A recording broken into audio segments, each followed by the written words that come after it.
Hello' বন্ধুসকল, মোৰ নাম ৰেকিয়া ফিডি। মোৰ চেনেল আপোনালোকক পুনৰবাৰ স্বাগতম জনাইছোঁ। তো বন্ধুসকল, অসম পুলিচৰ ABUB যিহেতু অহাকালিৰ পৰা ফিজিকেল ষ্টাৰ্ট হ'ব, মানে 1 ফেব্ৰুৱাৰী 2022 পৰা ফিজিকেল ষ্টাৰ্ট হ'ব। আৰু প্ৰথমটো পৰ্যায়ত যিহেতু ছোৱালীবোৰৰ ষ্টাৰ্ট হৈছে, সকলো ডিষ্ট্ৰিক্টতে হয়তো ছোৱালীবোৰৰ প্ৰথমটো পৰ্যায়তে ফিজিকেল ষ্টাৰ্ট হ'ব। চ' এইটো ভিডিঅ'ত আমি আলোচনা কৰিম যে আপুনি যেতিয়া ফিজিকেল টেষ্ট দিবলৈ যাব, যে কি ডকুমেণ্টছ আপুনি লগত লৈ যাব লাগিব। যিহেতু যোৱাবাৰ দেখিছোঁ যে বহুতো ছোৱালী বা বহুতো ল'ৰা ছোৱালী এনেকুৱা হৈছে যে তেওঁলোকে তাত গৈ গম পাইছে যে এইখন ডকুমেণ্টছ বিচাৰিছে বা তেওঁলোকে নাই নিয়া। কিছুমান আছে যে জেৰক্স এইটো বিচাৰিছে, তাৰপিছত নাই নিয়া, ঘৰত কল কৰিবলগীয়া হৈছে বা তাত গৈ ৰাতিপুৱা সোনকালে যিহেতু আমি যাবলগীয়া হয়, তাত দোকানবোৰ খোলা নাথাকে, আমি বিভিন্ন জেগাত ঘূৰি ফুৰিবলগীয়া হয়, জেৰক্স কৰিব হওক বা প্ৰিণ্ট আউট কৰিব হওক, এনেকুৱা ধৰণৰ আমি ঘূৰি ফুৰিবলগীয়া হয়। চ' সেইবাবে এইটো ভিডিঅ' আজি দিছোঁ যাতে আপোনালোকে কালিলৈ একো ভুল নকৰে, ঠিক আছে। চব অকল ভিডিঅ'টো ভালদৰে চাব। তাৰ আগতে যদি আমাৰ চেনেলটো প্ৰথমবাৰ ভিডিঅ' চাই তেন্তে ভিডিঅ'টো লাইক কৰিব। যদি চেনেলটো এতিয়াও ছাবস্ক্ৰাইব কৰাৰ কাৰণে কৰি ৰাখিব, কাৰণ যেতিয়া নতুন ইনফৰ্মেটিভ ভিডিঅ'বোৰ আপোনালোকলৈ আগবঢ়াম তাৰ নটিফিকেশ্যনবোৰ তেতিয়াই পাব যদি চেনেলটো ছাবস্ক্ৰাইব কৰি বেল আইকনটো প্ৰেছ কৰি ৰাখে। তো অকল ইয়াত যি ডকুমেণ্টছ বিচাৰিব, মই এতিয়া যি ডকুমেণ্টছৰ কথা আপোনালোকক ক'ম, গোটেইখিনি ডকুমেণ্টছ দুকপিকৈ জেৰক্স কৰিব, লগতে অৰিজিনেলখিনিও নিব, লগতে জেৰক্স দুকপিকৈ নিব। যিহেতু তাত এইটো কোৱা হয় যে আপুনি দুকপিকৈ জেৰক্স লৈ আহক বুলি কোৱা হয়। চ' প্ৰত্যেকখন ডকুমেণ্টছৰ দুকপিকৈ নিব, যিখিনি মই এতিয়া বৰ্তমান ক'ম, ঠিক আছে। চ' এই যিখিনি ডকুমেণ্টছৰ কথা, এইখিনি আপোনালোকৰ যিখন এডমিট কাৰ্ড আছে, এডমিট কাৰ্ডখনতে লিখা আছে, যিখন আপুনি ফিজিকেলৰ বাবে যিখন এডমিট কাৰ্ড ডাউনলোড কৰিলে তাতে এইখিনি ডকুমেণ্টছৰ কথা লিখা আছে। ইয়াতে যিহেতু সকলোখিনি ডকুমেণ্টছ প্ৰযোজ্য নহয়, যিখিনি ইম্পৰ্টেণ্ট মই সেইখিনি ক'ম, যিখিনি আপুনি নিবলগীয়া আছে সেইখিনিহে ক'ম, আপুনি চাই যাওক, ঠিক আছে।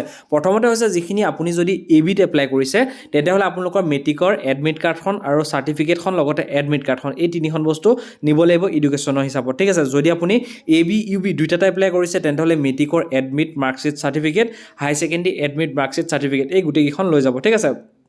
ইয়াত হাই ছেকেণ্ডেৰী মাৰ্কশ্বিটৰ চাৰ্টিফিকেট এডমিটৰ কথা কোৱা নাই, হ'লেও আপুনি হাই ছেকেণ্ডেৰী এডমিট মাৰ্কশ্বিট চাৰ্টিফিকেট, মেট্ৰিকৰ এডমিট মাৰ্কশ্বিট চাৰ্টিফিকেট, এই কেইখন বস্তু আপুনি এডুকেশ্যনৰ কোৱালিফিকেশ্যনৰ লৈ যাব, ঠিক আছে। যিখন মেট্ৰিকৰ এডমিট কাৰ্ডখন, সেইখনতে যিহেতু আপোনাৰ ডেট অফ বাৰ্থ থাকে, সেইখনে আপোনালোকে এজ প্ৰুফ হৈ যাব, ঠিক আছে।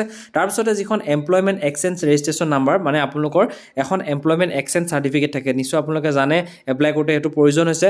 চ' যিখন এমপ্লয়মেণ্ট এক্সচেঞ্জ কাৰ্ডখন যদি নাই, যিটো আছে আপোনালোকৰ সেইটো লৈ যাব, আৰু তাৰ জেৰক্সো লগত লৈ যাব, ঠিক আছে। চ' তাৰপিছতে হোমগাৰ্ড ট্ৰেইনিং চাৰ্টিফিকেট, 3 বছৰ হোমগাৰ্ড ট্ৰেইনিং কৰা চাৰ্টিফিকেট, এইটো সকলোৰ বাবে নহয়, ঠিক আছে।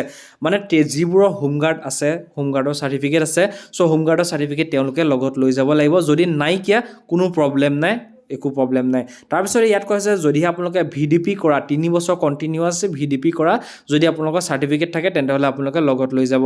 আৰু এটা কথা কওঁ, বহুতে ভাবি পাৰে যে VDP বা হোমগাৰ্ড কৰা তেওঁলোকে এক্সট্ৰা মাৰ্ক পায়, এক্সট্ৰা মাৰ্ক নাপায়, তেওঁলোকৰ বাবে পষ্ট ৰিজাৰ্ভেশ্যন থাকে। মনত ৰাখিব, যদি আপোনালোকৰ VDP আছে তেন্তেহ'লে পষ্ট ৰিজাৰ্ভেশ্যন থাকে। ধৰক 100টা যদি পষ্ট আছে আপোনালোকৰ ডিষ্ট্ৰিক্টত, তাত যদি 2% পষ্ট মানে VDP কাৰণে ৰিজাৰ্ভেশ্যন থাকে, মানে 100টাত আপোনালোকৰ 2টা পষ্ট ৰিজাৰ্ভেশ্যন থাকিব VDP কেণ্ডিডেটৰ বাবে। এনেকৈ ঠিক তেনেকৈ হোমগাৰ্ডৰো ঠিক তেনেকৈ ৰিজাৰ্ভেশ্যন থাকে, ঠিক আছে।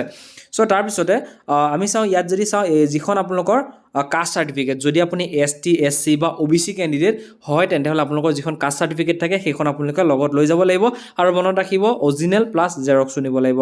তাৰপিছতে পাৰ্মানেণ্ট ৰেচিডেঞ্চিয়েল চাৰ্টিফিকেট, যিখন আমি PRC কৈ আছোঁ, এইখন বৰ্তমান সময়ত প্ৰয়োজন নাই। ST SC জেনেৰেল যোনেই নহওক, এইখনো একেবাৰে প্ৰয়োজন নাই, আপুনি নহ'লেও প্ৰব্লেম নাই, মানে এইখন বিচৰা নাই বৰ্তমান, মানে ইয়াত লিখা আছে, ৰুল হিচাপত লিখা আছে, কিন্তু এইখনৰ প্ৰয়োজন নাই, ঠিক আছে। তাৰপিছতে যদি আপোনাৰ NCC চাৰ্টিফিকেট আছে, যিখন নেশ্যনেল ক্ৰেডিট কৰ্পছ বুলি কয়, NCC যদি চাৰ্টিফিকেট আছে লৈ যাব, আপোনাৰ বহুত বেনিফিটছ পাব, এক্সট্ৰা মাৰ্ক পাই যাব কেইটামান। চ' NCC চাৰ্টিফিকেটখন আপোনালোকে লৈ যাব, ABC কেম্প কৰা চাৰ্টিফিকেট যিয়ে থাকক লৈ যাব লগত, ঠিক আছে। তাৰপিছতে যিখন SPO, এইটো যিটো SPO বুলি কোৱা হয়, এইটো হোমগাৰ্ডৰ নিচিনাই হয়, এইটো সকলোৱে নাথাকে, যিবোৰ আছে তেওঁলোকে লৈ যাব, নাথাকিলে কোনো প্ৰব্লেম নাই, নিলিলেও হ'ব, ঠিক আছে।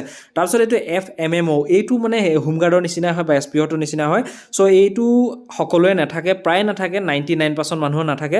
চ' এইখন নিনিলে কোনো প্ৰব্লেম নাই, ঠিক আছে। NCCখনো নিনিলেও প্ৰয়োজন নাই, ঠিক আছে, মানে থাকিলে এক্সট্ৰা মাৰ্ক পাব, যদি নাথাকে কোনো প্ৰব্লেম নাই। তাৰপিছত ইয়াত কৈছে যে basic and advance home guard training certificate, মানে হোমগাৰ্ডৰ ট্ৰেইনিং চাৰ্টিফিকেট, লগতে হোমগাৰ্ডৰ এডভান্স ট্ৰেইনিং এখন চাৰ্টিফিকেট থাকে। যদি মানে হোমগাৰ্ড আপুনি কৰিছে, নিশ্চয় জানিব যে হোমগাৰ্ডৰ এডভান্স ট্ৰেইনিঙৰ চাৰ্টিফিকেট থাকে। যদি আছে নিব, নাথাকিলে কোনো প্ৰয়োজন নাই, হোমগাৰ্ডৰ চাৰ্টিফিকেটো প্ৰয়োজন নাই যদি নাইকিয়া আপোনাৰ, ঠিক আছে। তাৰপিছত ইয়াত কৈছে যদিহে VDP আপোনাৰ আছে, ৱৰ্কিং কৰা মানে VDP চাৰ্টিফিকেটখন, সেইখন লৈ যাব দিয়া হৈছে। তাৰপিছতে ইয়াতে আপোনালোকৰ যিখন ট্ৰান্সজেণ্ডাৰ যদি আপোনাৰ ট্ৰান্সজেণ্ডাৰ হয় বা হিজৰা হয় তেন্তে হ'লে আপোনালোকৰ নিশ্চয় এখন চাৰ্টিফিকেট থাকিব সো সেই চাৰ্টিফিকেটখন আপোনালোকে লৈ যাব যিসকলে ট্ৰান্সজেণ্ডাৰ ল'ৰা ছোৱালী যোনে মানে বোথ হয় তেওঁলোকে যদি এপ্লাই কৰিছে তেন্তে হ'লে আপোনালোকৰ চাৰ্টিফিকেট এখন থাকে সেইখন আপুনি লৈ যাব তাৰপিছতে যিখন EWS চাৰ্টিফিকেট মানে যিখিনি ইকনমিকেলি ৱৰ্কাৰ ছেকশ্যনৰ যিখন চাৰ্টিফিকেট সেইখন আপোনালোকে লৈ যাব যদি EWS কেণ্ডিডেট হয় আৰু মেইন কথাটো ক'ব গ'লে সকলো হাতত যিখিনি মানে ইম্পৰ্টেণ্ট প্ৰয়োজন যিখিনি চাৰ্টিফিকেট হয় প্ৰথমতে মেট্ৰিকৰ এডমিট মাৰ্কশ্বিট চাৰ্টিফিকেট এইখন মষ্ট ইম্পৰ্টেণ্ট এখন সকলো নিব লাগিব তাৰপিছতে আপোনালোকে এমপ্লয়মেণ্ট এক্সচেঞ্জ চাৰ্টিফিকেট এইখনো মষ্ট ইম্পৰ্টেণ্ট হয় ইয়াত যিটো মেট্ৰিকৰ এডমিট কাৰ্ডখন লিখাই আছে মানে আপুনি মেট্ৰিকৰ এডমিট মাৰ্কশ্বিট চাৰ্টিফিকেট হাই ছেকেণ্ডেৰী এডমিট মাৰ্কশ্বিট চাৰ্টিফিকেট তাৰপিছত এমপ্লয়মেণ্ট এক্সচেঞ্জ চাৰ্টিফিকেট এইখন মষ্ট ইম্পৰ্টেণ্ট তাৰপিছতে আপোনালোকৰ আহি গ'ল যদিহে ইয়াত ইম্পৰ্টেণ্ট বুলি ক'বলৈ গ'লে তাৰপিছত কাষ্ট চাৰ্টিফিকেটখন আছে কাষ্ট চাৰ্টিফিকেটখন ইম্পৰ্টেণ্ট হয় যদি কাষ্ট চাৰ্টিফিকেটখন আছে লৈ যাব লাগিবই কাষ্ট চাৰ্টিফিকেটখন যদিহে আপোনালোকক কিবা কাৰণত কাষ্ট চাৰ্টিফিকেট নাথাকে তেন্তে হ'লে আপোনালোকক জেনেৰেল কোটাত দি দিব ঠিক আছে এইটো মনত ৰাখিব ফেইল কৰাই নিদিয়ে জেনেৰেল কোটাত দি দিব ঠিক আছে NCC যদি থাকে লৈ যাব তাৰপিছতে বাকিখিনি যিখিনি আছে এই গোটেইখিনি যদি EWS আছে লৈ যাব নাথাকিলে প্ৰব্লেম নাই বাকিখিনি আৰু প্ৰয়োজন নাই ঠিক আছে এই কিখন ডকুমেণ্টছে আপোনালোকে তাত বিচৰা হ'ব ইয়াতকৈ বেছি একো ডকুমেণ্টছ নিবিচাৰে আৰু ফটো লাগিব ফটো আপুনি 4-5 কপিমান ফটো পাছপৰ্ট চাইজ ফটো আপুনি লৈ যাব লগত সেইখিনিয়ে মেইন প্ৰয়োজন হ'ব আৰু পেন এটা লগত লৈ যাব চহী কৰিব তাত দৰকাৰ হয় চ' তাৰ বাদে আৰু যিখিনি আপোনালোকৰ মানে যিখিনি আধাৰ কাৰ্ড পেন কাৰ্ড যিখিনি ID প্ৰুফ মানে আপোনালোকৰ ফটো থকা গভৰ্ণমেণ্ট ৰেজিষ্টাৰ্ড ধৰক আপোনাৰ আধাৰ কাৰ্ড পেন কাৰ্ড বা ভোটাৰ ID এনেধৰণে যদি আপোনালোকৰ কিবা ডকুমেণ্টছ আছে লগত লৈ যাব যদি নাথাকে আপোনাৰ Aadhaar card voter ID PAN card এইবোৰ যদি আপোনাৰ নাই যিহেতু কিছুমান ল'ৰা ছোৱালী নাইকিয়া চ' আপোনালোকে নিজৰ মা বা দেউতা ভোটাৰ ID পান কাৰ্ড বা আধাৰ কাৰ্ড আপুনি লৈ গ'লেও আপোনাৰ চলি যাব ঠিক আছে কিন্তু লৈ যাব আৰু লগতে মই যিমানখিনি ডকুমেণ্টছ ক'লোঁ এই গোটেইখিনি ডকুমেণ্টছৰ জেৰক্স 2 কপিকে লৈ যাব তাত কিন্তু 1 কপি বিচাৰে কিন্তু তাত কয় যে 2 কপি লাগিব বুলি কয় চ' আপোনালোকে এইখিনি ডকুমেণ্টছ লৈ যাব লাগিব চ' নিশ্চয়